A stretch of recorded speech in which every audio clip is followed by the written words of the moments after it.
Hey everyone, it's Eric Sunheim with Merkovus Valuations, and I am back with another newsletter on QSBS. So QSBS is even better now. It used to be that you could exclude up to 10 million in gain or 10 times your basis. That's now 15 million.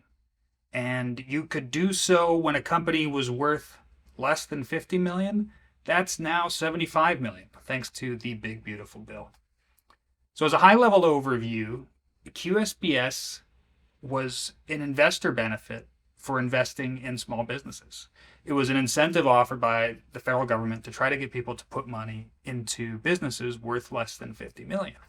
And if they did so, they could exclude, again, up to 10 million in capital gains or 10 times their basis. So if they invested 20 million in a startup, they could exclude 200 million in federal capital gains. If they invested only 100,000, they could exclude 10 million. And that was a benefit that was typically available only to investors, so people who were putting money in the company.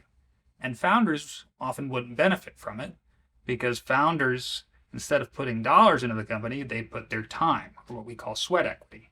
And there's no basis in that. Except there was a very clever strategy that evolved where you would form the company as an LLC and then convert a couple years down the line that company to a C corporation.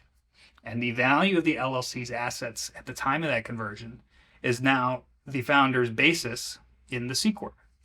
So if you converted when the company was worth 30 million, as we have in this example here, that 30 million became your basis in the C corp.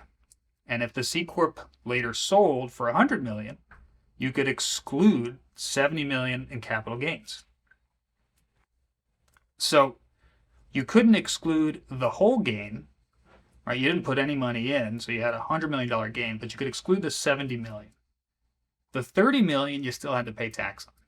And that's because that gain occurred within the LLC. So you don't have to pay it immediately when you convert, but you do have to pay it eventually. And that's when the C corp is sold. So that's why these new rules might be too good, because they might incentivize founders to say, well, let's hold on and let's get the maximum exclusion possible. So now I can convert when the company is worth 60 million, for example. And that's great if the company later sells for $1 billion. But if the company only, quote unquote, sells for 100 million, well, then you're excluding less gain than you did under the first scenario. So that's 60 million of basis in the C corp. The value of the LLC when you convert, that's still taxable again. So now you're excluding less gain because you're converting at a higher basis.